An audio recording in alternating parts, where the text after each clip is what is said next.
Welcome to the LTASonic Digital Amusement Park. This is in no way a premeditated plot to get you to listen to our podcast while enjoying our luxurious attractions such as the Ring Exhibit, where we have rings on display, or the Monitor Exhibit, where we have monitors on display.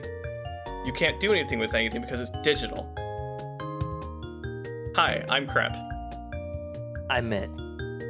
And something happened with Sonic in the 2010s. It's a little hard to pin down. Actually, it's not that hard, but I like to say it's a little hard to pin down because that kind of gives us a little wiggle room in how we choose to talk about it. But yeah, we can pretend that it was some cosmic force to relieve the accused of their responsibility here. Something happened to Sonic in the 2010s, and all of his friends too, and they all just started acting weird and talking weird. And I don't know, maybe it's just the right time to delve into it. It's 2021, the 10s are behind us, and there's a chance, small one, that things are going to be a little different going forward in terms of narrative and plot structure and how characters talk to each other. Maybe they'll talk like people this time. That'd be so nice. That'd be so nice. I can't remember the last time Sonic talked like a person. I can. Yeah? It's a little ditty called... Well, I was going to say Sonic Adventure 2 and be facetious, but it was Sonic and the Black Knight. It was Sonic and the Black Knight, yeah. He had a lot of that going on in that game. That's maybe a topic for another time, but like, I was just kind of listening to Black Knight stuff recently for a completely unrelated reason, and I didn't realize that Sonic had all these voice clips for like different missions and different levels where he would say like, so all I gotta do is this, this, and this, right? Like, to someone. And it's, like, kind of charming. The way that Jason Griffith delivered those lines was very, like, he's just a guy. It didn't sound like he was trying to force it through a voice or anything. And it felt, like, a little distant from his Sonic voice, but it was also kind of cool. I don't know. I'd never heard those lines before. I should probably sit down and give the Black Knight voice clips, like, a real listen. Because I've never been a huge Griffith guy. I don't dislike him. I guess it's because that's the voice that I guess I grew up on. So it's like, in a way, I'm very biased towards it. But like, in a way, I'm not. I guess it's the one that I'm the most used to, chronologically speaking. So I find it the least interesting. Like, I don't have nostalgia for it the same way that I think other people do, or I don't just generally have that fondness, even if it's not nostalgia.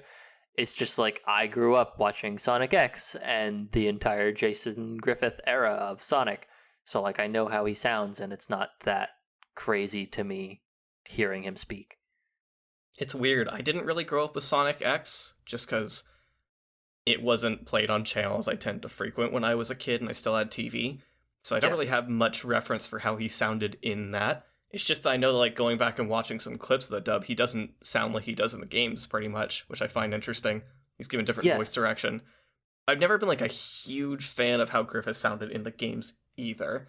I think he had moments of sounding pretty good in Unleashed, and more moments in Black Knight, and those are toward, like, the last few times he would ever be Sonic for any reason. Right. So, either he figured things out better as a voice actor, the Sonic team staff figured things out better as voice directors, or it was all incidental, and we just think he sounds better in those games.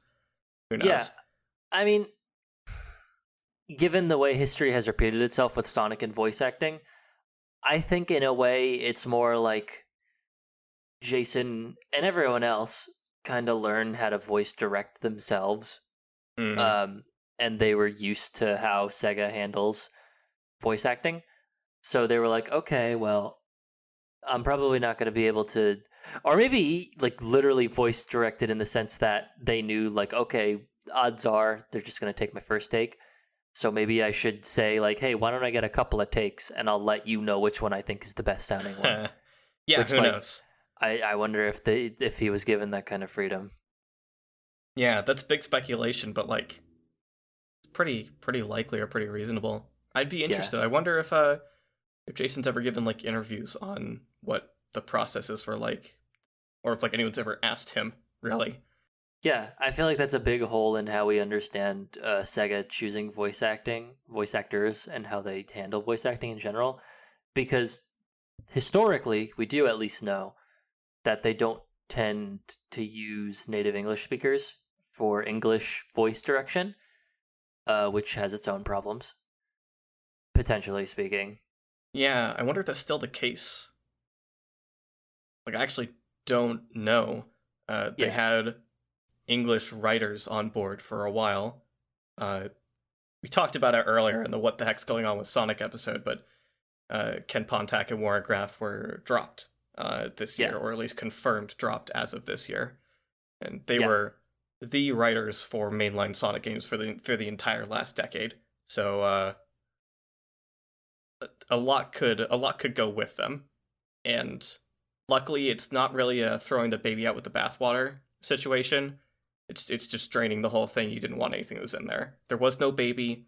It was just a doll that nobody wanted anyway, I guess. yeah. You didn't throw out the bathwater; you just pulled out the drain, Yeah. the plug. You opened the drain. Pulled the plug on it. Yeah, Uh, but in their wake, before they were removed from the premises, they did leave quite a smoldering crater behind for Sonic and friends. oh boy. Yeah. So we're going to be talking about that kind of the 2010s gap of modern Sonic, where there was a pretty big tonal shift starting with Sonic Colors, where a lot of people view it as like more cartoonish, like Saturday morning cartoon writing. But I think a lot of people have also noted that if this is Saturday morning cartoon writing, Sonic is a pretty bad Saturday morning cartoon. Yeah. So, and then I'll start it with Sonic Colors. I think like part of it also is that there is a big tonal through line from Adventure all the way through Black Knight, honestly. Even inclusive of other spin-offs like Sonic Riders. I don't know how much the writing team overlapped for all of those games, but like if you're able to set aside some of the more hacky writing that '06 has and its other lows, it still matches tonally for a lot of the games that came before it, just without as much energy and spontaneity. It at least still had a lot of the levity and interest in looking at different characters and different lights. Yeah. And that's still true of like Secret Rings and Black Knight. And then you get to Colors. I don't know how to put it. Everyone just sucks. Yeah, everyone does start to suck really bad. I think we've learned that it's more of a big problem with Lost World than it is some of the earlier games, where they like are actually unlikable, but they do start to get very insufferable very quickly. Yeah, it's certainly at its worst in Lost World. I think in Colors, everyone is just kind of two-dimensional. They're not boring and they're not jerks, but they are flat. Yeah. In the sense that like they don't really have anything to add to any given situation. I've got a lot of notes typed up for this one, which is kind of surprising. I had more emotions about this than I expected to have, but like the thing that I realized about Colors is that none of what happens in the plot matters. None of what happens in the cutscenes matters except for the setup at the very beginning and the couple of cutscenes that come afterward that tell you exactly what Eggman's doing, and then the end. They show up to the amusement park, they find out that Eggman's siphoning energy from these aliens. That's that. You get like a more in-depth look at his process later on, but it also doesn't really drive the player forward at all compared to however driven they already were by the plot. And then it's over. All the cutscenes are just there to facilitate gameplay events or let the characters spout one-liners to each other for no real reason. Yep. And we have Cubot now. He's okay. Cubot's there. He's fine in colors. I think Orbot and Cubot are okay in colors because they don't do anything substantial and they don't leave like a huge mark, so it's kind of harder to feel annoyed by them. Whenever they're there, they're expressly there for some simple gags, and kind of knowing that about them is makes the scenes that they're in okay, compared to like Sonic and Tails being there for simple gags. Or Tails having these interactions with Yacker that are really superficial and just serve to be like, here's a mistranslation joke. Tails said something that made no sense. And I forgot about Yacker, like, completely. Yeah. It's not like there's much to remember. Yeah. I will say, to put a cap on Orbot and Cubot, I do really like how they've been characterized in the comics, where it's like, them being evil is like as it is a job as you can get, because there are literally just points where they will just give up on upholding Eggman's evil business just because they don't care. They do what he asks, but he is there. If he is not there to ask it, then they're not gonna do it. They're getting paid $7 an hour. What are they gonna do? Yeah, what do they care? So they'll just bail, and that'll be it. And everyone, like, all the heroes are just like, okay, see you guys later. Like, they're not like evil people. They're just robots. They're literally doing what they're programmed to do. So I guess it's not their fault that they do things with Eggman, because it's literally in their programming. They can't help it. Yeah, I guess it feels like a logical next step from characters like Scratch and Grounder and Boko and Deco. Yeah, and thinking about it that way is such like a thoughtful way to handle it in a space that you wouldn't think that they would be thoughtful about it. Yeah. The IDW writers are doing a lot of things right. Yeah. I also, this is kind of like tangential from the whole discussion, but I like Orbot and Cubot's designs. I think they're very charming visually. Yeah. They're neat. It's good for characters like that to have writers capitalize on them at least a little bit. Mm-hmm. But they don't do anything in colors. They don't even have a B plot. They have a C plot. Oh yeah, they do have a plot. Pretty much just Cubot, but yeah. Yeah, I mean, they're both working together to find Cubot's voice chip. Yeah, true. That's all they're doing. They're not helping Eggman, really. They're just there. Yeah.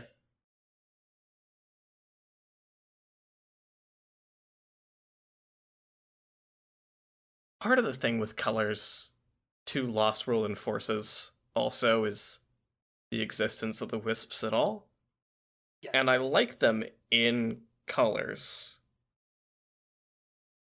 Yeah, like, they're neat. But I think we've learned, as they've kept inserting the Wisps into things, that, like, they're really not an equivalent to, like, the shields or Mario power-ups where, like, you could just throw them wherever you want and it's fine. Because the Wisps have an entire game story centered around them. Like, you can't just throw them around in things when they have a place to live.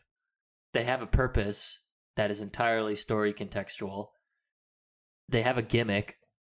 So it's like, why do they keep getting stuck around when they are really centralizing gameplay elements that don't really feel like power-ups? They, like, levels are built around them. Yeah. So, like, it's not power-ups in the way that Sonic has established itself to have power-ups, nor are they power-ups that function in a way that really complement the gameplay. Mm-hmm. They provide an alternative gameplay. Yeah. The thing that colors did nice with them most of the time, is that you were allowed to do different things with them. You would get a Wisp, and there are different ways you can go with it, or there are different places you can choose to use it.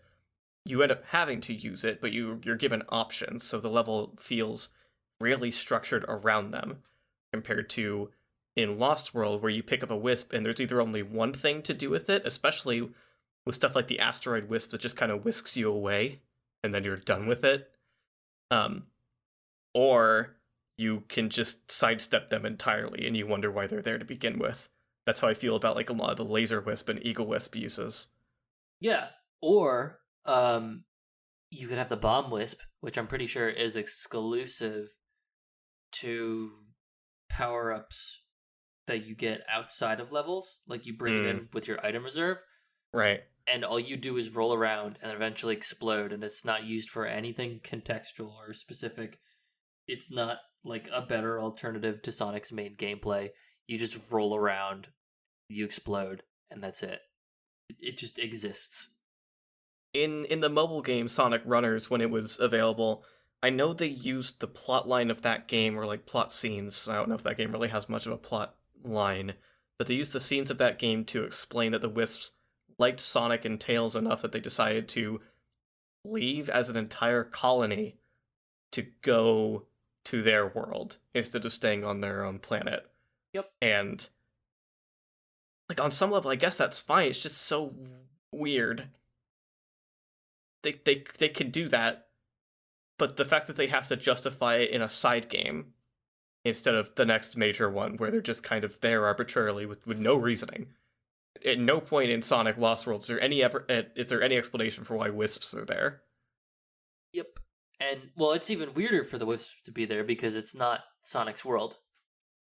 It's That the too. Lost Hex. It's the Lost Hex. And to be fair, we don't know much about it.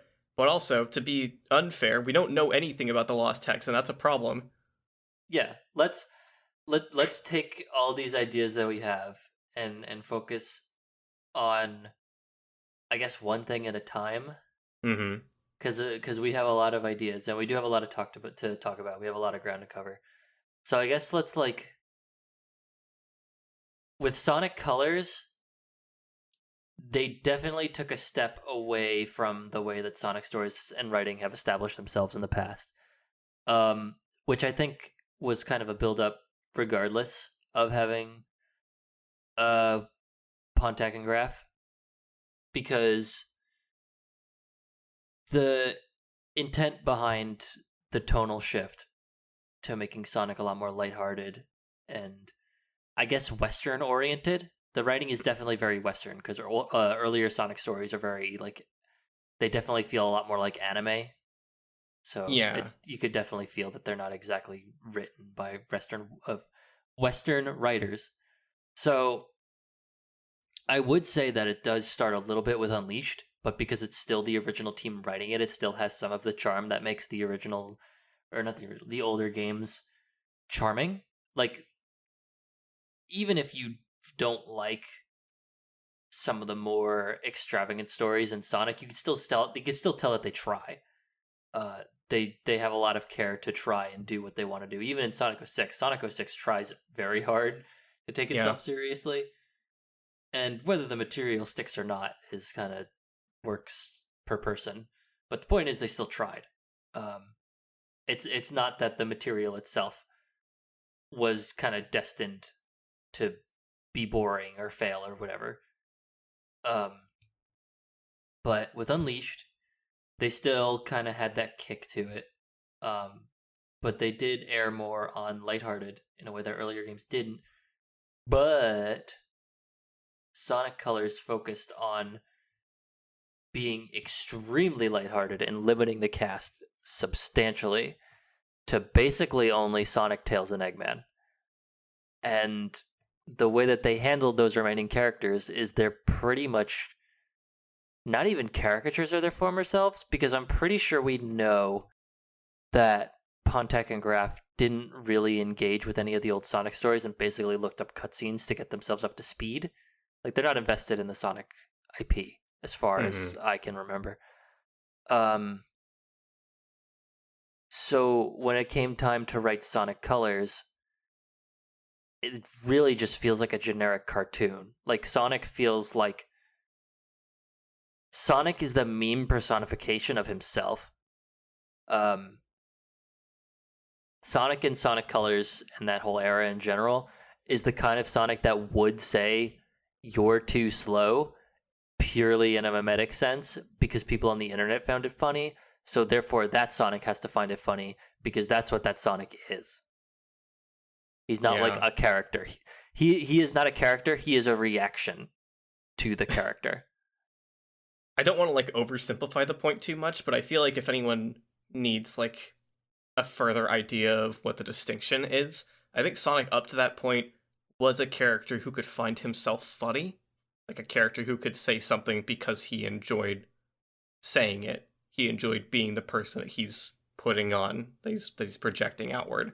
And then after that point, he became more the person, or he came off at least more like the kind of person who says something because he knows other people are going to find it funny.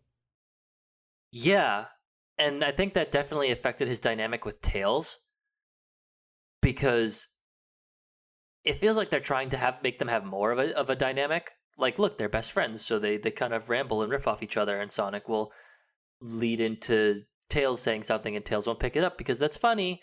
But because they do that, it feels like they kind of hate each other a little bit. Yeah. Like, Tails just doesn't put up with any of Sonic's humor, and Sonic just gets left hanging like he's a dad or something.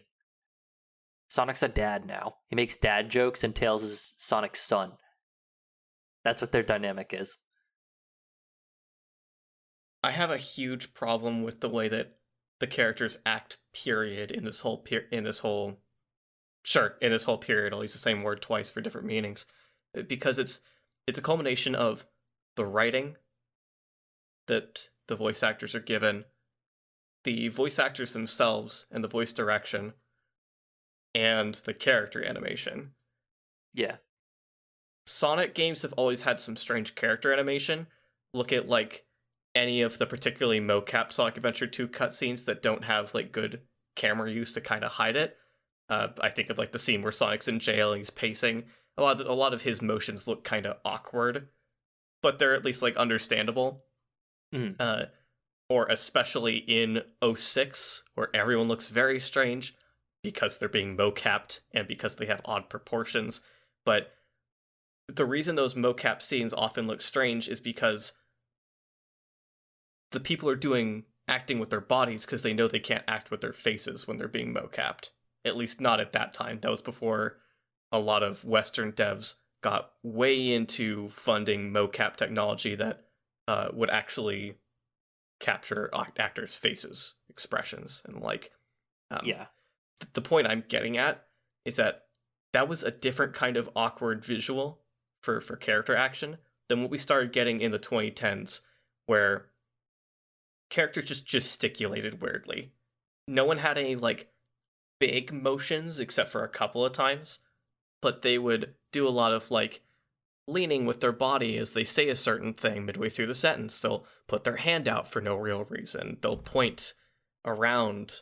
They'll turn their heads, and it's just strange the way they move. I don't really know how else to put it, and I don't. It's aggressively like it. keyframed. Yeah, it is aggressively keyframed. No one is allowed to like sit relatively still for any reason. I think there's a lot of children's media that's kind of like that. This kind of pervading idea of characters need to be visually enticing to kids to make sure that they're staying focused on top of being aurally enticing. Mm-hmm. As opposed to all the motion capture stuff from the decade prior, which was much more in the vein of like tokusatsu and Sentai shows, stuff like Power Rangers and Kamen Rider, where people will be in full suits with a helmet on so you can't see their faces.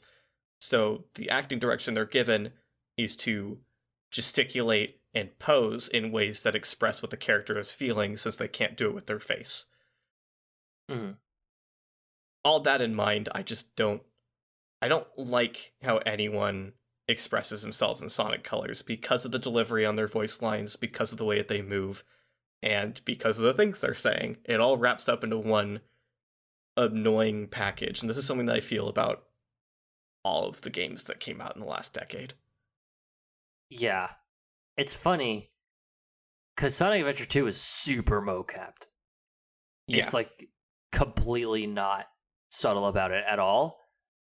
And I really never had a problem with it. like the motions are so exaggerated that by some miracle it works for me. No, I can see that, especially with some scenes. I think like Yeah. the jailed Sonic scene is one of the ones for me where it looks a little strange, and it's probably because a lot of the motions are not super exaggerated.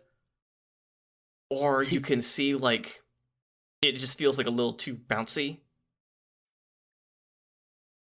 that's the scene I would say that I think I like the best, honestly, or at least it's the one that stands out in my mind the most. Just Hmm. because of the little details, like Sonic being physically impatient in the jail cell is like really good characterization for him. Like he just can't stand being in that jail cell. No, And I think that part's great. yeah. So like there's some weirdness, but like Amy doing the little twirl and all the little things like that, and that Hmm. makes it all stick out really well in my brain. Yeah, the parts that I fixate on a little bit more are um when Amy says, "If you promise to marry me," and Sonic turns around and says, "No way," and like walks away from the camera further into his cell. Like the motions that he does in that exact moment feel a little weird to me, and Oh yeah. it's stuff like that that I kind of pick up on when I think of like the scene that I think looks best with the motion capture in SA2. It's always the scene where Sonic brings the fake emerald to Eggman. Like you can tell the way that he's walking is motion captured, and the way that he's holding the emerald in his hands is motion captured, but it looks fine. And I think a lot of it is the cinematography of it more than anything else. Yeah, definitely. But that's like whether you think that's endearing or think it looks strange or have not really picked up on it, it's still like a noticeably different feel from the way characters move in Colors, Generations, Lost World, and Forces cutscenes. Yeah. There's a lot of like punctuating with just with hand gestures, um, lots of like throwing both hands up for no reason. I see that a lot. Yeah. Everyone has to exaggerate, or everyone has to express themselves really exaggeratedly, and it has to always be pose to pose to pose, and they have to be really big poses every single time.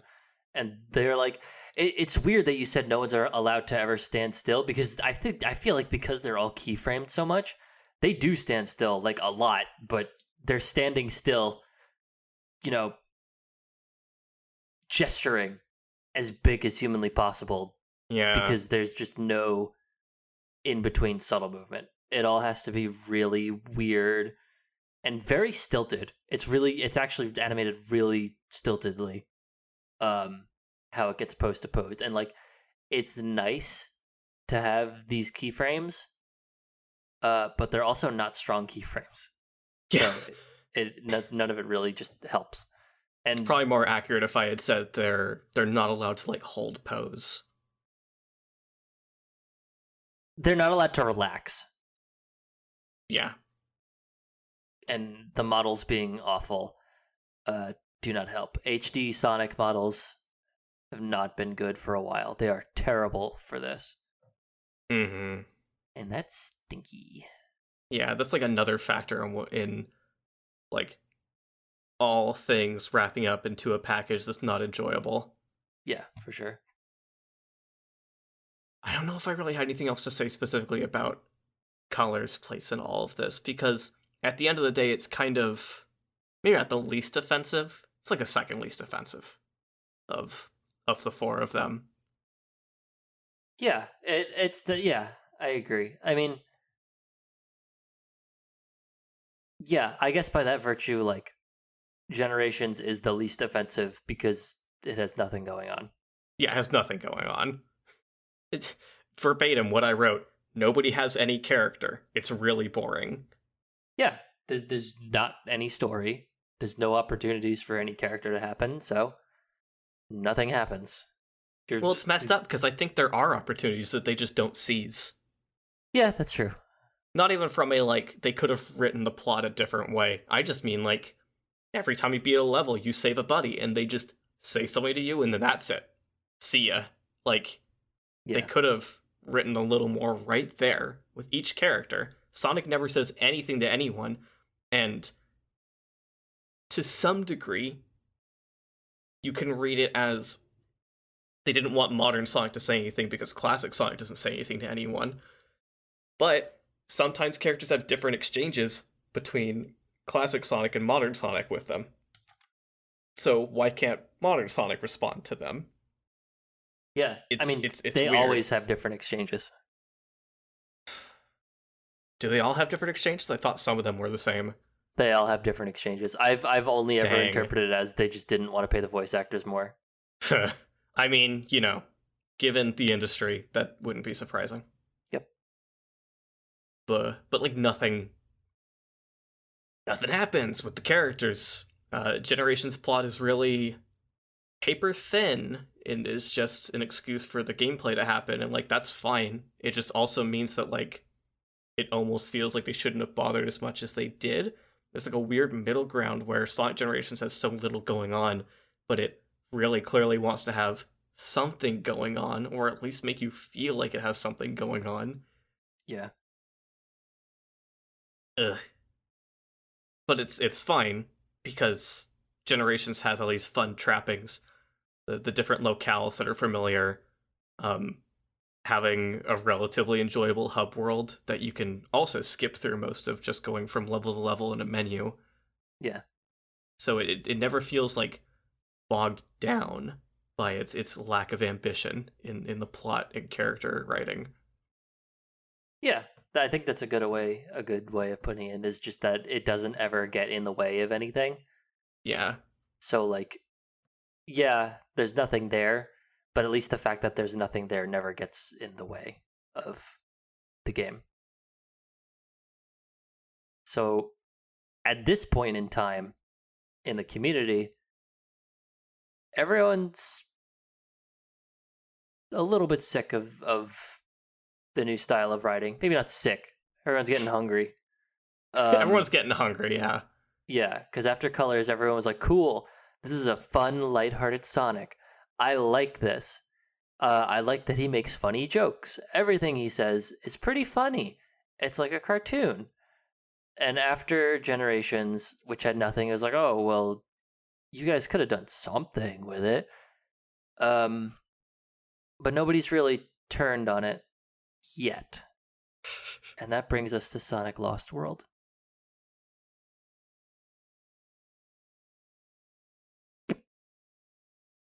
What a game. I haven't played this game, I don't like it. Yeah, I did play it. There's a lot to take away from it. Sonic Lost World is the kind of game where on paper it is brilliant. With like if you read like a synopsis of all the stuff that it introduces to Sonic's gameplay, you're like, whoa. These are really good ideas. Like parkour, free movement, these are all really smart ideas. And then the more into the finer details and how it plays you get, the more you realize that it's not good at all.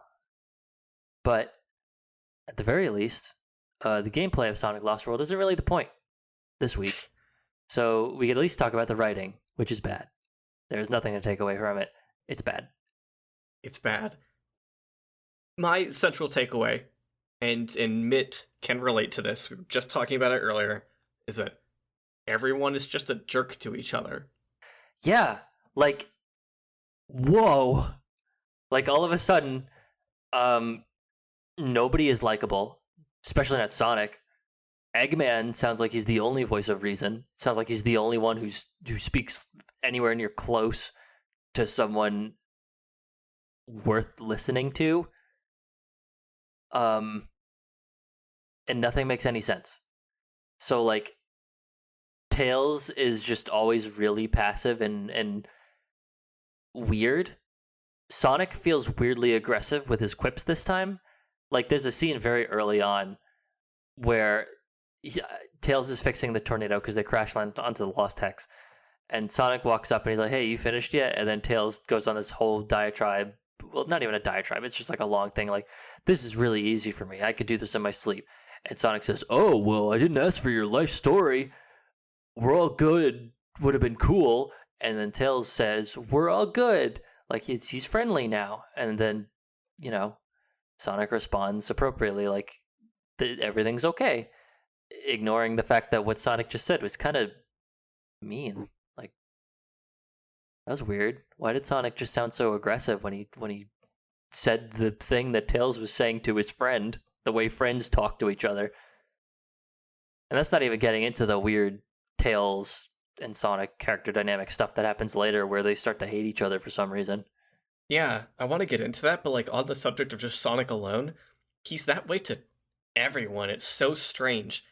The Zeddy, we'll talk about this like more properly at some point in a more Lost World focused episode. Not to say this one isn't Lost World focused, honestly, but the Zeddy are just such shallow characters, period, in their conception and design that most of the writing from characters around them are just pointing out how shallow they are. And like, why'd you even bother then? It comes from Eggman, it comes from Sonic. Sonic and Eggman both make just joke after joke about how Zomom's whole thing is he's fat and he likes to eat. Yeah, it's such a double-edged sword too, because it's not like he's a good character to begin with. So it's like when Eggman is just sitting there pointing out the fact that Zomom is fat, it's like, this isn't a funny joke, but also there's literally nothing else going on with the character for anything else to be said. It feels less like Eggman's ribbing him and more like he's just stating how the character is written. Yeah, exactly. The only readings are either everyone is just giving base level statements about the Zeddy that are true, or all the characters are given this opportunity to become the kind of people who just poop all over other people for things they can't control. Yeah. Like, whoops, we made Sonic someone who doesn't like fat people. Sorry. Ugh. What's going on? Why'd you do this? Yeah. We also decided to make Sonic, he now has a fatal character flaw where he just doesn't think. Ever. Yeah. He's an idiot. He just, he will just run headfirst into everything all the time. It will get him and his friends into trouble. And it makes him completely unlikable. Like him. Yeah, it makes his friends not like him. Which, that's the thing. That doesn't really come up. I don't think there's ever really a point where, like, people get frustrated with Sonic over how he acts in that respect. It's more just like, wow, Sonic, you shouldn't have kicked away the cacophonic conch because that's stupid. Why did you do that? Because it's coming out of Eggman's mouth. And Eggman's the villain, so naturally the story doesn't want you to agree with him. And that's how they write it too, because they'll have Sonic and Tails kind of riff with each other on Eggman just to do it for literally no reason when it's Sonic's fault that they're all in this mess. So, like, Eggman is the real protagonist of the story, and he gets so exhausted by everything that goes on. Like, everyone in this game, especially the Zeddy and Eggman, say, like, weirdly violent things in this game. And with Eggman, it comes across like he is just tired of everything in, like, a very inhumane way. So, like, it just comes across as really weird and out of place. Yeah. The way that Eggman says violent stuff about toward the Yeti is also part of why, like, I can't sit comfortably with the idea that he's the protagonist. Not saying like that I'm shooting that idea down. It's just like, when it's proposed, I see that it's kind of correct. I also don't want to be following him as the protagonist in the story. I don't want to be following anyone in the story as the protagonist. None of them are written well to be the person the audience should be on the side of. Yeah, exactly. Which, it should be the Zeddy. Yeah. The Zeddy should be the people you side with, except they suck. Yeah, they're literally enslaved by Dr. Eggman, which has never done that to anything he saw as, like, a sapient creature before. Just little woodland critters and chaos and I guess no, he didn't really have anything to do with the bio lizard. No. And Dark Gaia, which like also whatever. He also lost control of Dark Gaia. He did also lose control of Dark Gaia, much like he lost control of the Zeti. I don't remember the details of his plot in Unleashed, but I assume that he also didn't really know anything about Dark Gaia, in the sense that, like, why would he know that Dark Gaia has motives? I don't think he was necessarily channeling Dark Gaia as much as it was an offshoot of the things that was going on, because I think he was channeling the power of the Chaos Emeralds from the intro to split the planet in half, and because he did that, it awakened Dark Gaia. But I don't think that makes more sense. Yeah, I don't think he was necessarily doing it to use Dark Gaia, because he doesn't in the whole game. I can remember that for sure. Okay. But he doesn't ever use anything with Dark Gaia, because the entire point is that he wants to build Eggman Land, and he does, but it's not like Dark Gaia is helping him do that.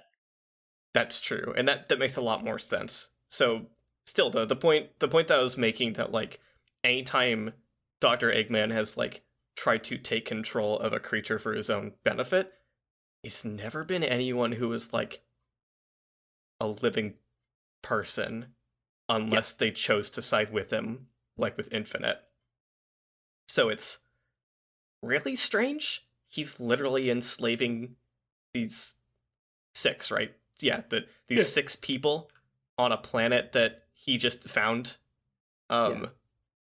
It's really weird and uncomfortable, and that's part of why the Zeti should be the good guys in this scenario, because they're literally being enslaved, and then they break out of slavery and they fight back, but they're just also evil. They're just evil people also. So, and I do think this is worth touching upon here, because it does have to do with writing, but the Deadly Six and the Lost Hex just don't have any backstory whatsoever, and that's a huge problem. Partially because of that, is because they're just evil for no reason, which that them being evil for no reason isn't an inherent problem. It's not like a character can't just be evil without an apparent motivation in a given story. Right. It's that the way that they are presented in in Sonic games, which always present context for why things tend to be evil, they have nothing. And there's no logical reason for them to be evil, except like, oh, they're conquerors, but they're on the Lost Hex, so it's kind of implied that they're from the Lost Hex, which is not conquered. We don't know what the Zeti conquering something looks like, and the Lost Hex does not look conquered, because they didn't put the animals in capsules.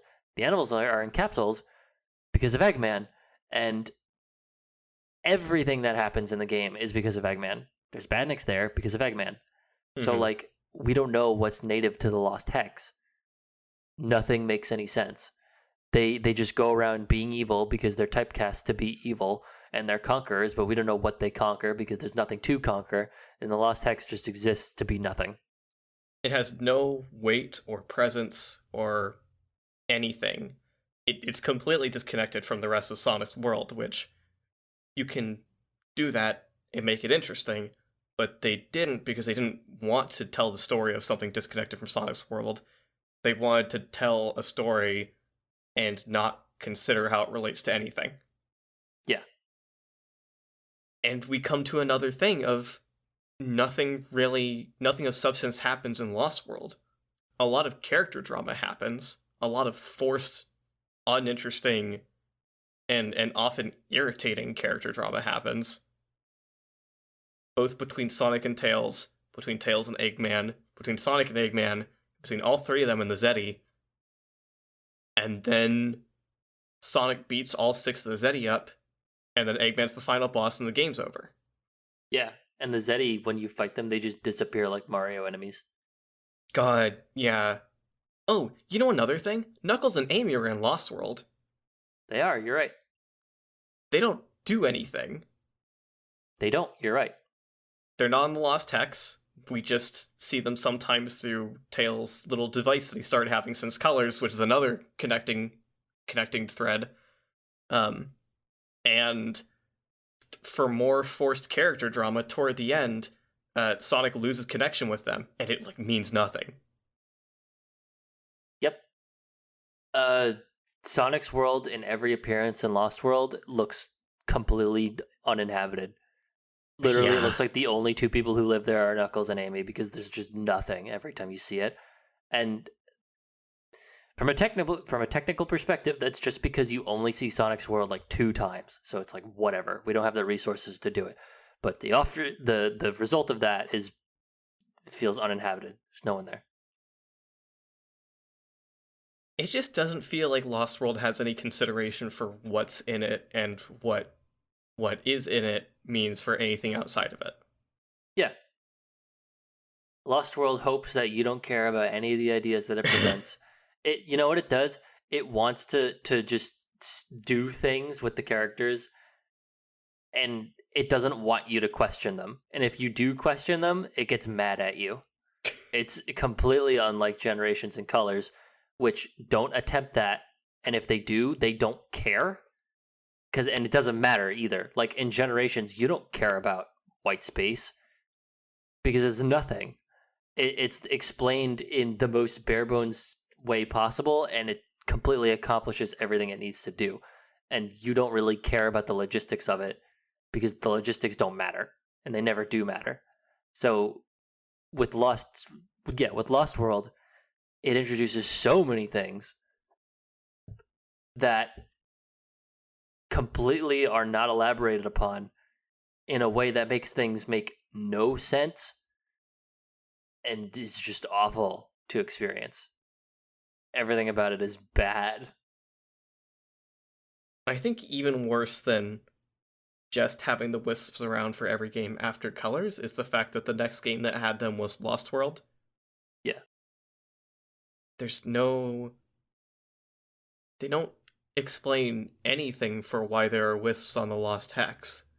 The implication from Colors is that they all come from Planet Wisp, and that Planet Wisp was this central narrative figure because it's where Eggman found the Wisps, and he made the whole amusement park as a front for chaining that planet specifically to his machine so that he can siphon power from them.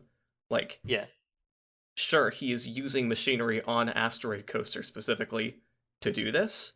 So, like, there's another planet or series of meteorites and asteroids, maybe also planets involved in the process. But at the end of the day, most of it is just death trap / actual amusement park as a front for this really scary thing he's doing. Yeah.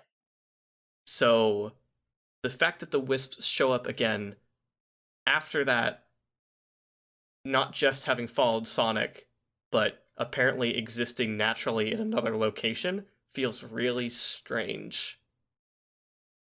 Maybe the idea is that the Wisps are kind of nomadic by nature. So Planet Wisp is their home planet, but maybe they also live on the other planets that got chained in, and they just moved there for the same reasons that they moved to Sonic's planet. Like, maybe. And then I guess they would also be on the Lost Hex for the same reason, even though we still don't know what the deal is with the Lost Hex. It's not in space. Right. There's an atmosphere before they even reach it. Yeah, it's just in the sky. We don't know where in the sky at all. And we're probably never going to see it again. Yeah, it's like, I guess it's basically Little Planet, but worse. But stupid. It's so much less interesting because they don't even give like a bare bones mythological statement about it. That's what you get for Little Planet in Sonic CD's manual. And even then, you get to see more than just that because of the intro and ending cinematics where you see it literally chained to the planet. That's a pretty big deal. That tells you a lot just on its own. Yeah. So, lacking any context for the Lost Hex, aside from they're in the sky and they reach it, just makes it so inexplicable. And like your potential reading for the Wisps is like interesting. It's just that no statement means that any reading is valid on them. Yeah, I also think that it feels like a cop-out answer because no matter what, the Wisps are so tethered to Sonic colors conceptually that Mm-hmm. anytime they appear anywhere else, it won't feel right. It's like if Chaos kept showing up or the Bio Lizard, it just wouldn't make sense. It just wouldn't make sense, and it's so weird that the writers at the time didn't seem to view it that way. But the writers Yeah. and the game designers, because presumably the reasons the Wisps are in Lost World is not because Pontac and Graf were like, we like these things that we had a hand in making. Let's put them in this game also, to the rest of the dev team. It was probably more the dev team liked the mechanics of the Wisps and wanted to bring them over. So they had to have. Well, they had to decide if they were going to have any justification for them being there, and they decided not to. I would be surprised if the devs themselves were the ones behind the decision to bring back the Wisps, to be perfectly honest with you. Hmm. Do you think it's more of like a directorial or producer decision? Yeah, I think it's a higher up thing to unify the games a little better. Hmm. And that's why they keep coming back, because they're modern Sonic's power-ups now. And that's what they tried to establish them as, and they saw the response to the Wisps when Sonic Colors came out and how many people were on board with it, and they were like, okay, this is what it is now. We're going to do this in every game now because this is how modern Sonic handles power-ups. And it didn't work. This is super jumping ahead, but I didn't really have any thoughts on this anyway, so I figured it's kind of okay to just kind of touch on it.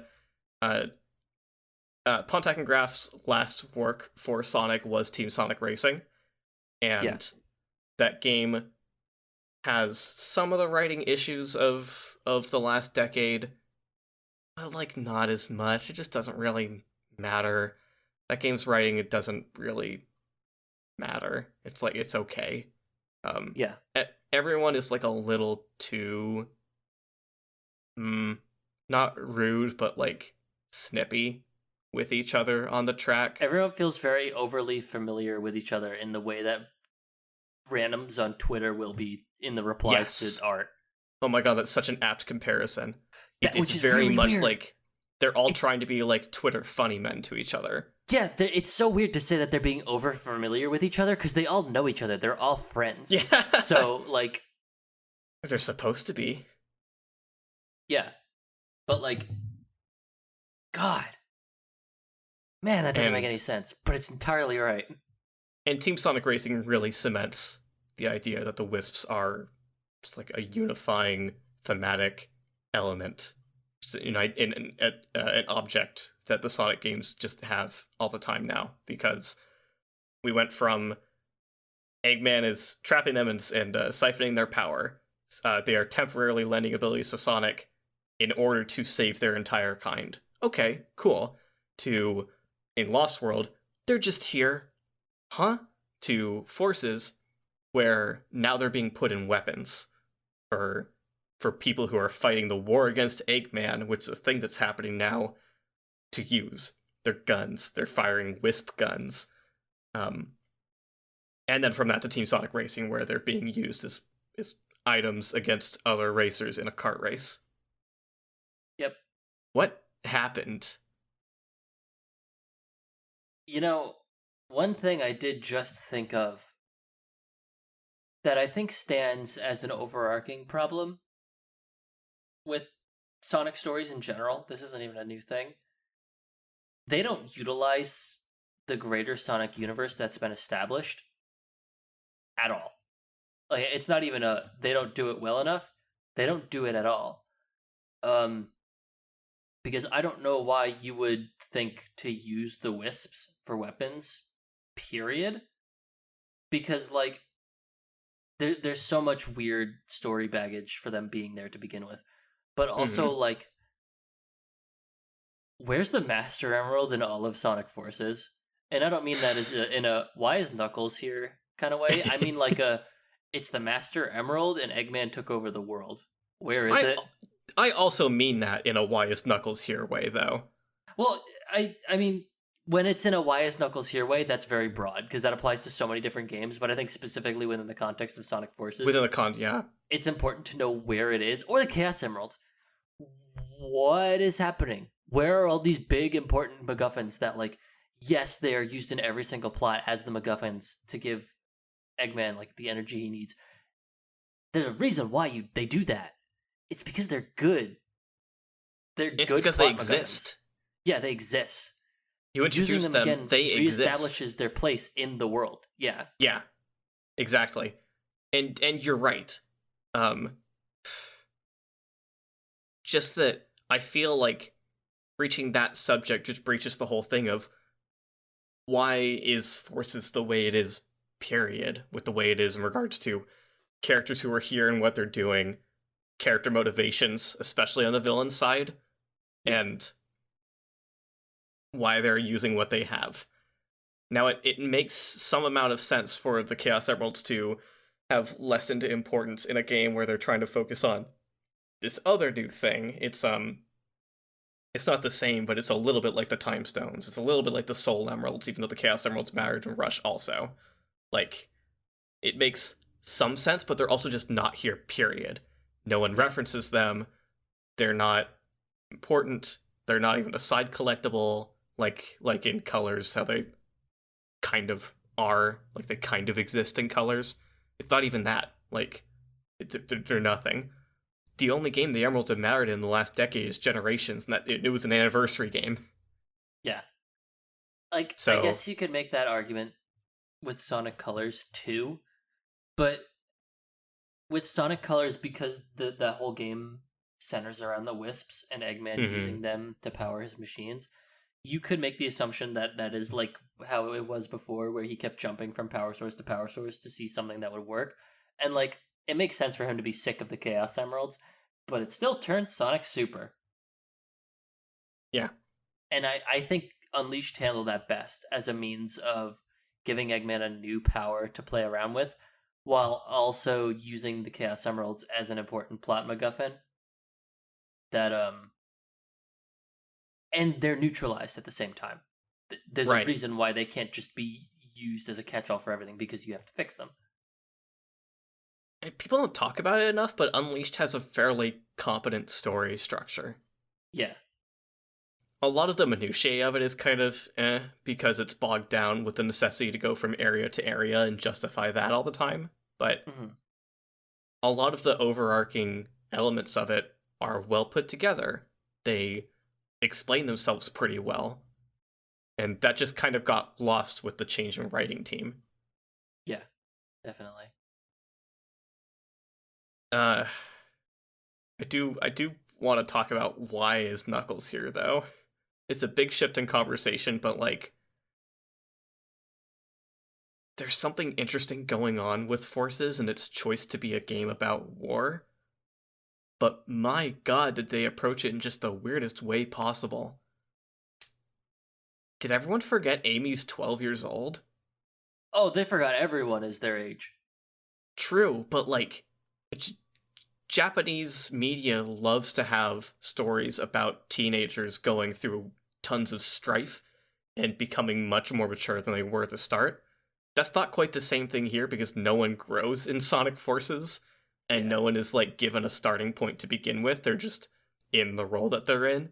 But even then, it's still like kind of understandable. Except Tails and Amy are 8 years old and 12 years old respectively. It feels so weird. Like, you can have Tails as the mechanic boy, sure. Why is Amy directing people on a battlefield? What's happening? I could tell you what's happening. Yeah. The Sonic characters having ages is such a minute point in the grand scheme of things nowadays. Yeah. They have effectively become ageless designs. Because you could make the argument that Sonic is 20, and you could say, but he's supposed to be 15, which I don't think you could make as much of a good argument for, but you could still make an argument that he's like 20 to 30 years old. He sounds like an adult. He acts like a obnoxious adult. He doesn't act like his age. None of the characters do.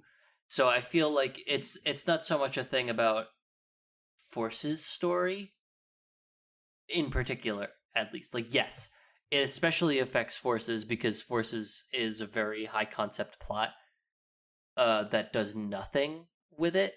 But I think that's the thing, is that none of them act their ages. So, like, because of that, it just feels like their ages just don't matter anymore. It's not even worth pointing out because it clearly didn't matter to the writers, so why should it matter to us when Yeah. critiquing the story presented? That's the thing I am starting to reach for, is like I don't like that it doesn't matter to the writers, because it means it means they've hit a point where they're not considering the details of the world that they have maintained for years, and like list anytime they give character bios, you know? Yeah. Because It's such a different not... thing from like, it's, if you don't mind me just stepping in still, it's such a different thing from, say, like fighting games like KOF or Tekken, giving these short, fun little character bios for the entire cast and being like, yeah, Iori likes rock music, doesn't even play jazz or anything. He's just associated with this sound. Oh wait, sorry, no, I think he actually does like jazz. I'm thinking wrong. But like, Iori likes jazz music, hates women. Okay, these things don't come out in his gameplay. They don't even come out in his plots, but they're there because they're fun little character details. There's a world's difference between that and making statements about the kind of people that your characters are, and then putting them in situations that make them act against that constantly. Yeah. I think my point is that it's not so much a specific problem with Forces. It is a problem with the greater franchise in general. You are right. And the direction that modern Sonic has taken with everyone. It feels like nothing about the established world or character details matters at all anymore. And they're trying their hardest to erase all of those details that did matter so they can continue doing just whatever they want with the freedom they're permitted by having no details. Because by making it so Sonic is no longer, 15, they can do whatever they want with him and justify it because he's Sonic and he's not a character that is recognizably the age that he is supposed to have. Mm-hmm. Which is bad. Which is stupid. It's just stupid. The reason I fixate on Knuckles and Amy in particular, because you're right. If this is not a Forces-centric problem, but I view it through the lens of Forces a lot lately, because I don't get why Knuckles is in a leadership position in this game, why the writers decided to do that, because he's not a leader. He has always been a loner. That has always been his thing. Even if that is also several other characters' thing, it's always been his. And there's no build-up or justification to it. It's just where he's at, because they need people to be in wartime roles for the army that is the basis of the whole game's plot. And so they put Knuckles there, so they can have him say funny stuff because he's kind of stupid. That's how he's written. Love to have an incompetent leader for the player base, or for the player faction, rather. And then just Amy is... It's just weird. I don't like the way they characterize Amy anymore. Period.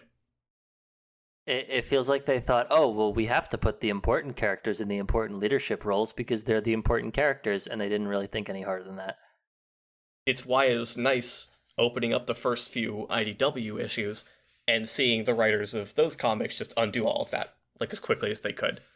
Just get everyone out of those roles. Like, there is still war happening, there's civil unrest, but the main Sonic cast is not at the forefront of operating it anymore.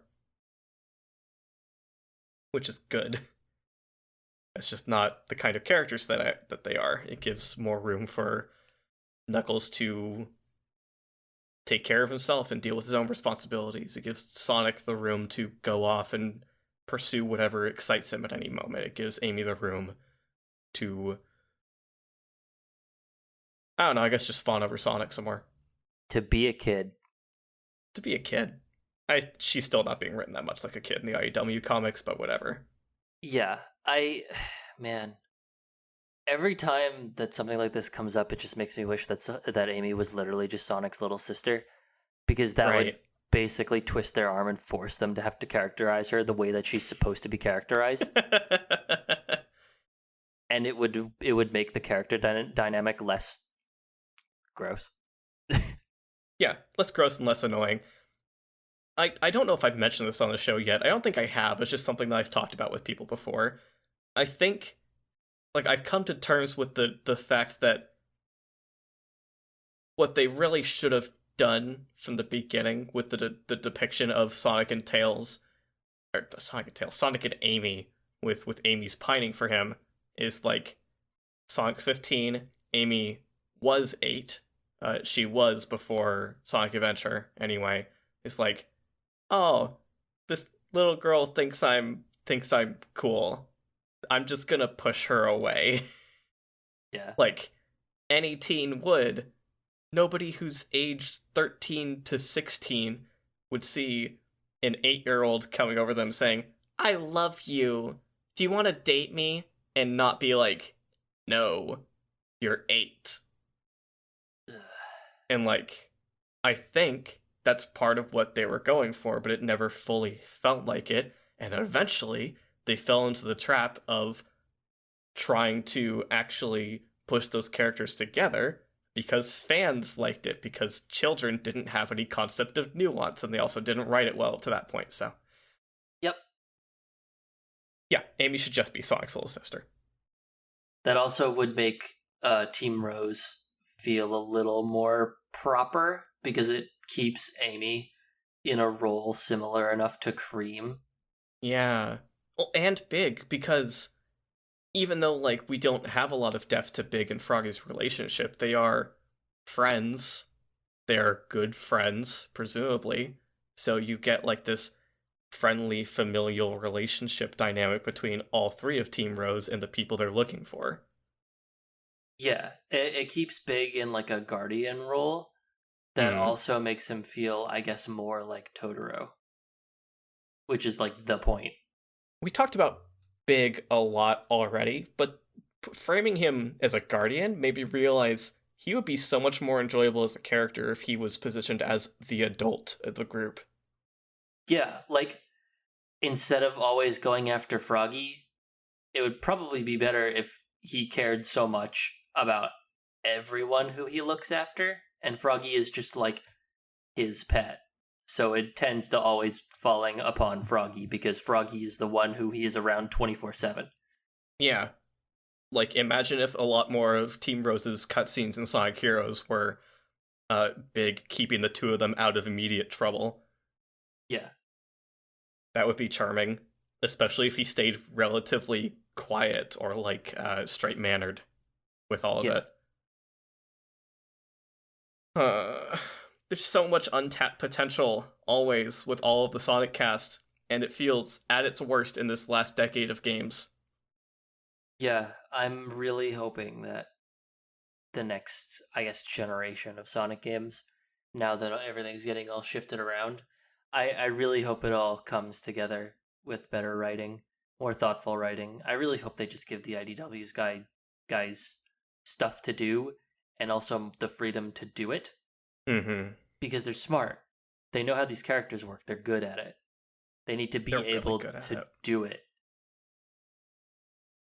As someone who hasn't been keeping up with the IDW comics, but did pick up the 30th anniversary comic that came out recently at the time of recording, go pick that up, please. It's really good. It's really good. True. Friend of the podcast, Vert Anderson, who has been on the show before, has depicted the greatest illustrations of classic Sonic characters of all time. Mm-hmm. He did all of the line work for the first story in that issue, and it's good. It's great.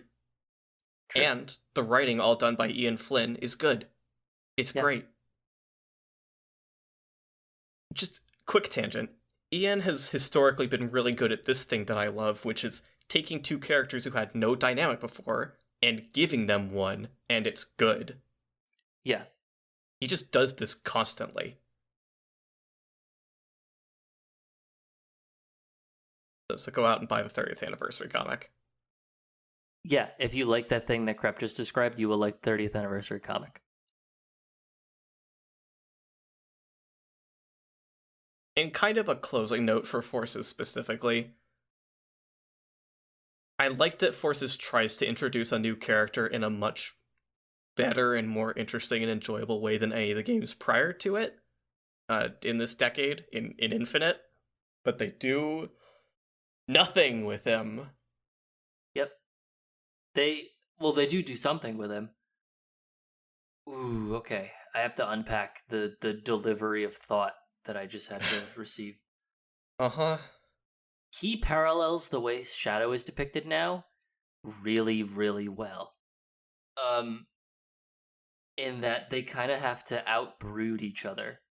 Mm-hmm. Shadow has been deprived of all of his character depth, so now he is competing with Infinite as like the dark one, like the messed up evil one with a weird backstory that's left them evil and messed up. So like I don't like saying edgy, but you literally just get like edgy versus edgy in a way that doesn't accomplish anything, because it's just like, you know what it reminds me of? It reminds me of in Sonic 06 when Shadow just like drop kicks Silver in the back of the head, where it's just like completely pointless aggravation. And like I know everyone likes that scene, but like, come on. Yeah, they like it because it's funny. Yeah. They like it because he's kicking a character who's been annoying to them the whole time they've been playing. But yeah, it's still like that specific thought. Like, man, I really wish someone would just come up and kick this character who's really annoying. Is literally the brand of character that Shadow is now. Yeah, that's completely true. He is the power fantasy character that exists just for you to accomplish that specific goal and do nothing else. So that's why with Infinite now, that's completely redundant, because that's supposed to be the exact same thing, but like this one is explicitly a villain. And he's super powerful because he has the power of illusions, and he could summon all of the old villains, and they're all super powerful now. He could bring them back from the dead.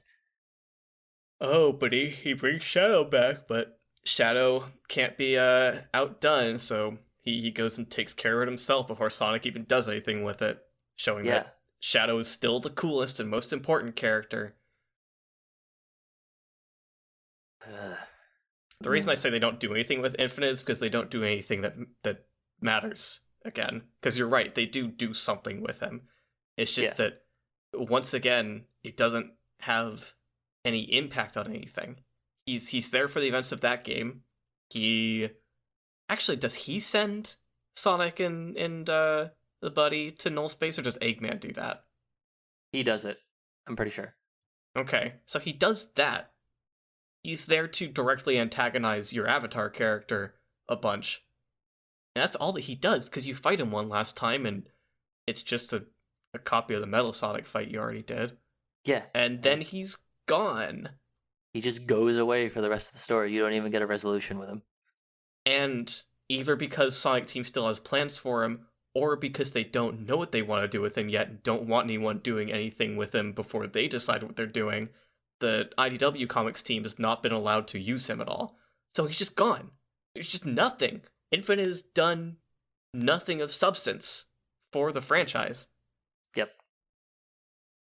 And that's the thesis statement.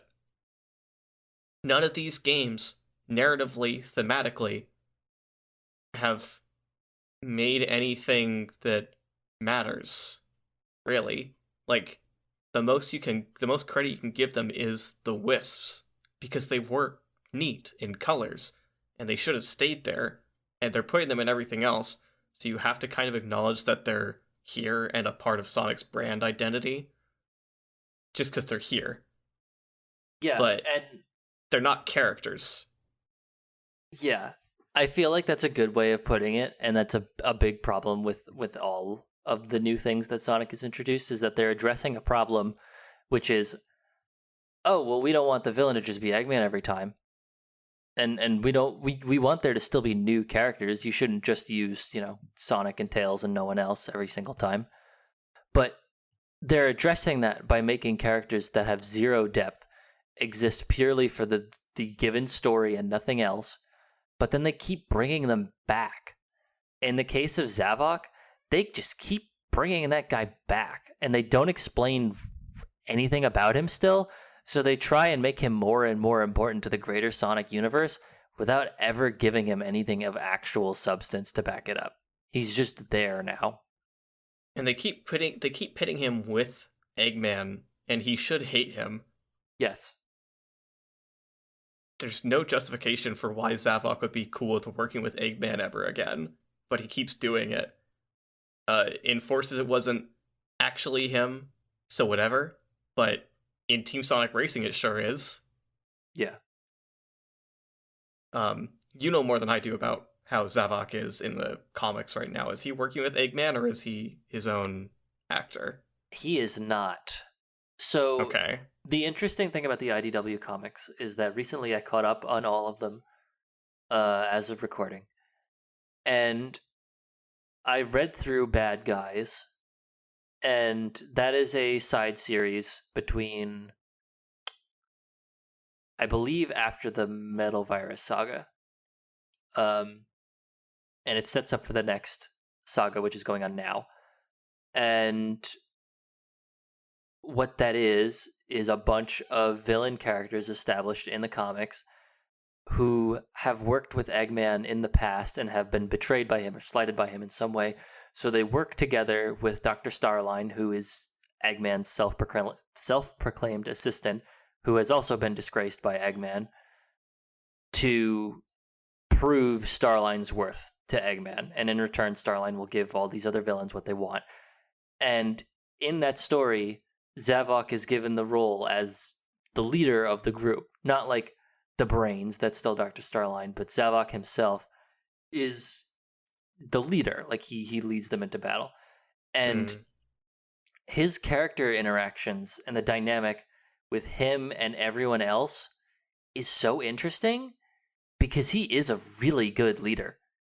He recognizes the value of the team bonding with each other and recognizing their strengths as individuals, even though they aren't like Zeddy, which we later learn, for some reason, they hold to a ridiculous standard because they're Zeddy.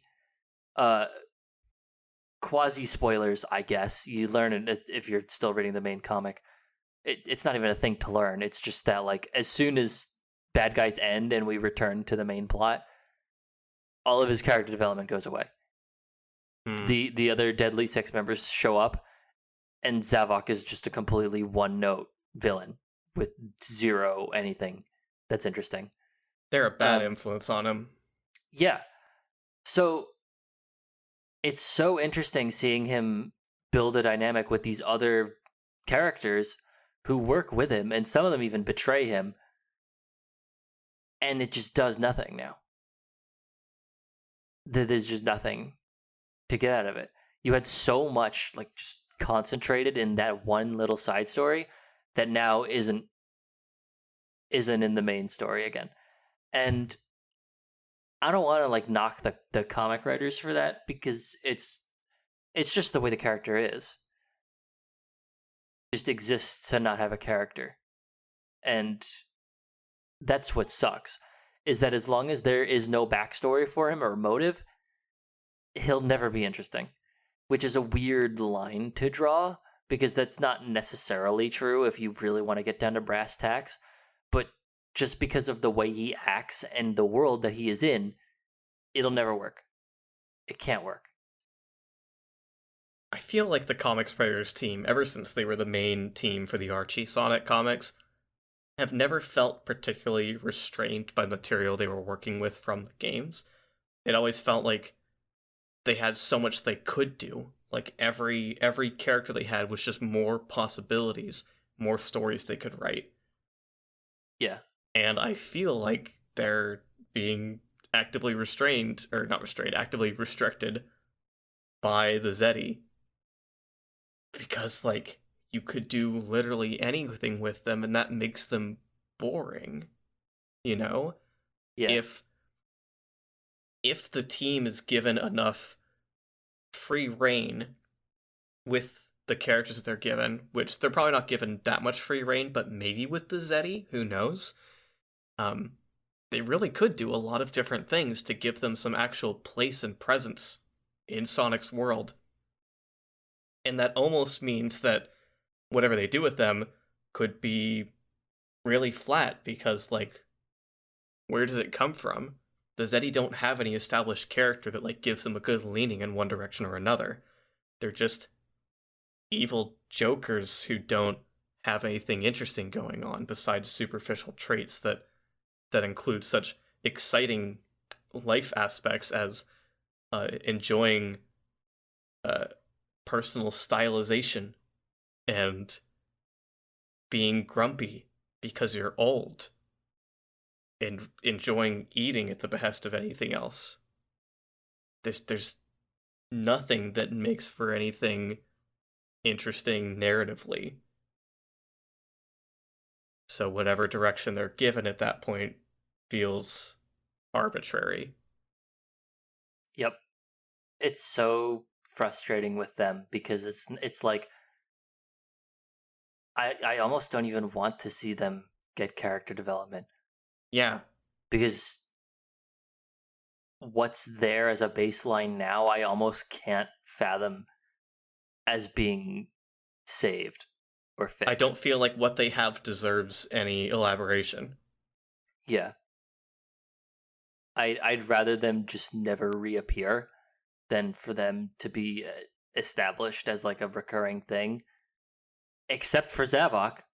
If you got rid of all of the other Deadly Six and just had Zavok and had him be like a weird alien who's like a really smart leader and like has his reasons for doing things and can see the values in working with other people, that's cool. That's interesting. The other Deadly Six members don't have that. Yeah, because at least Zavok's trait as a character was leader. Yeah. His traits were like aggressive and leader, and like that's something because that leader can be in relation to other people. Yeah. I think if you make Zavok not necessarily evil, but like I don't know how to put it. He values strength above all else at the behest of any damage that may cause. That would be an interesting dynamic because that would give him a reason to constantly be seeking a group. And it would give him, and then that would give him more reasons to, flex his leadership muscle. And it would also give him a reason to be a villain sometimes, but not give him a completely invisible, pointless motive for just being evil. Like, even if you wanted him to be evil, just all the time, just go around conquering places, that would still be a good enough justification, is that he goes around conquering places that are not fit to be strong enough and he has no respect for, so he doesn't see them as, I guess, people. Right. Which would still suck. It would be boring. But it would at least be something. Yeah, like at minimum, that provides a character flaw that can be changed through development and story arcs. Yeah. Like there's a basis for someone to be something and then be something else later. Yeah. And you know what's especially weird? He's not even the leader of the Deadly Six. Like, not technically. Master Zik is clearly above him and gives him advice.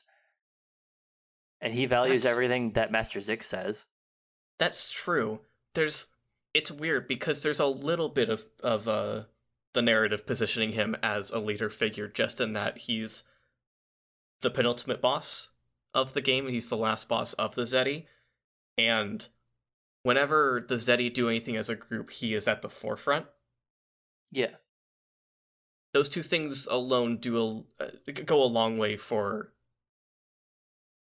making him feel like he's the Zeti, even if he might not be the authority of the group. So it makes sense to hone in on him. And then the other part of it is that he's just the least obnoxious out of all of them. Yeah, like if you wanted to keep everyone and then let Zavok branch out, and I guess like the comics could be going in this direction based on how the last issue went. Mm.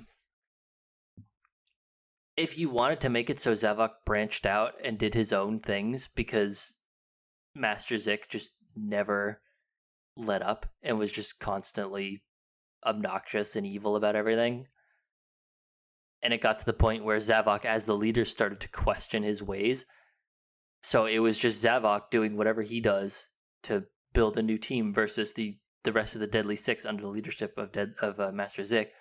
That'd be interesting, because then that would at least really be putting a magnifying glass on how one note they are. Like, if you make them all evil for the sake of being evil and then put them under Master Zik's leadership and he has an ulterior motive, that could be literally whatever it needs to be. It could be anything. And everyone else is literally just following the leader, because I can't imagine them thinking for themselves. Then at least you have something. At least there's something there. I had a different idea while you were saying that, and I like yours a lot. The idea I had was more that if Zavok leaves the Deadly Six, what if that left the rest of them feeling like there's a gap in how they function or operate, or how they are socially as a group, or just anything, like something was missing or something was wrong without Zavok there? That is honestly a decent way to give these other 5 characters any kind of drive that doesn't feel arbitrary, because it's relative to something that actually matters to them. They could become dispassionate or disillusioned or unhappy in any kind of way and either seek Zavok out or do something reckless or do something stupid, like anything that results in character development. Because the only thing at this point that I think could give the other Deadly Six anything of value is if something happens to them and then events that they go through give them traits. Because if something is just told to us otherwise, that like, oh, Saz actually enjoys this activity now, like why? Where did that come from? Why does it matter? Yeah. Giving us something that we actually see concretely happen on screen could matter a lot more. Yeah. Maybe it's just that, like, because we don't know what the deal is with the Lost Hex, it really just feels like that they truly just have nothing to hold on to. They're just completely empathyless, I guess. Yeah. Like, I think of Zaz, and it's like that character exists purely to be the crazy one, and I cannot imagine there is anything in universe prior or beyond that would change him from being that. Yeah, like what does he actually do? Does he just throw objects at creatures and people? There's no people in the Lost Hex, so just objects at creatures all day and think it's funny? Like, that's the only character implication we get from the way he interacts with Sonic. Yeah. What a flat and nothing existence. That's kind of why I think like tearing Zavok out of the group and then exploring what that does to the group dynamic would be interesting, because it's the one thing that all the characters have any relationship to. Yeah.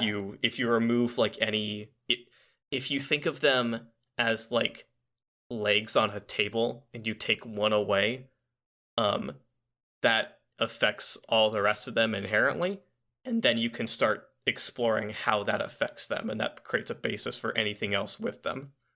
Yeah.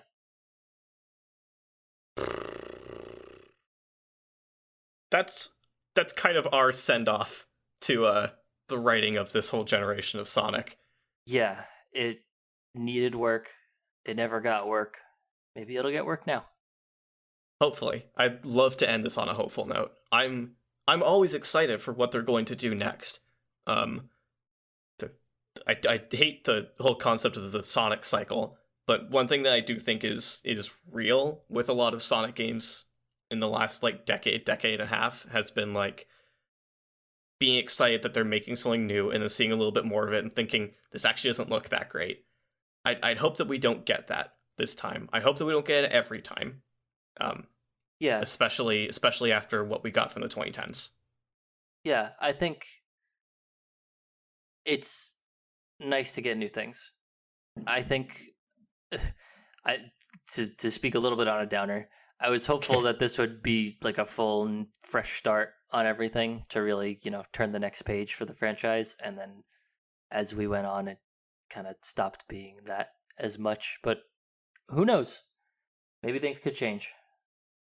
2020s can be different. Yeah. My world's on fire. How about yours? That's the way I like it.